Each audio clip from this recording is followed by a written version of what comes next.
It's been good. And I mean, as Karrie mentioned, it's just been amazing to see that.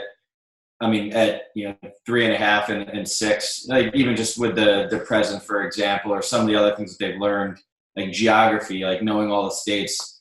Now when we have adults come into the house, they quiz the adults, and at 3.5 and 6 know more than the adults do. Like there's not many adults that actually know all the presidents or know all the different states, or geographically can tell you which state is which, and they've turned it into games and using like the visualization, some of the pictures. That's been fun to watch. Again, I think somebody else had mentioned earlier that it just shows how much they're capable of that, maybe, you wouldn't have given them credit for before. It's just, they're tremendously capable at a very young age.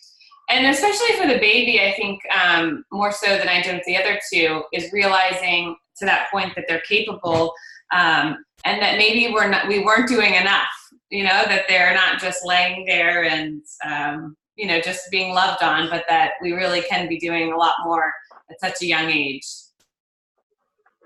And I was also curious with Can you be sharing the shift a little bit precisely before you knew about this content and after? Yeah, so I think that's what I was saying with the other two. As a baby, we just love them and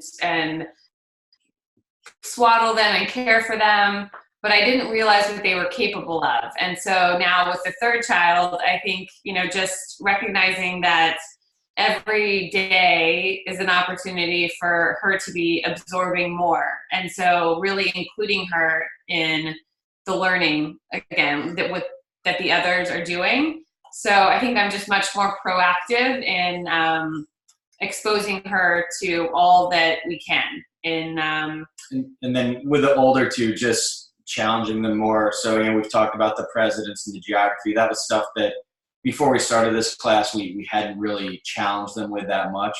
But just learning how quickly they learned it and how quickly they picked it up, that has been a shift for us, because it shows exactly what they are capable of, and probably a lot more than we've even challenged them with. Yeah, definitely challenging them more, and and it's fun. It really is more fun than a challenge. It's not hard. I guess a challenge in a positive way as opposed to a difficulty. So it's they really enjoy it, and then they tell us what they want to do next. So the 3-year-old wants to solve the Rubik's Cube, like that's his next thing. So just it's really encouraging, and also we learn alongside them. Is maybe one of the other big lessons, is that now I know all of the presidents, which I didn't before. Yeah, it's really cool. Beautiful.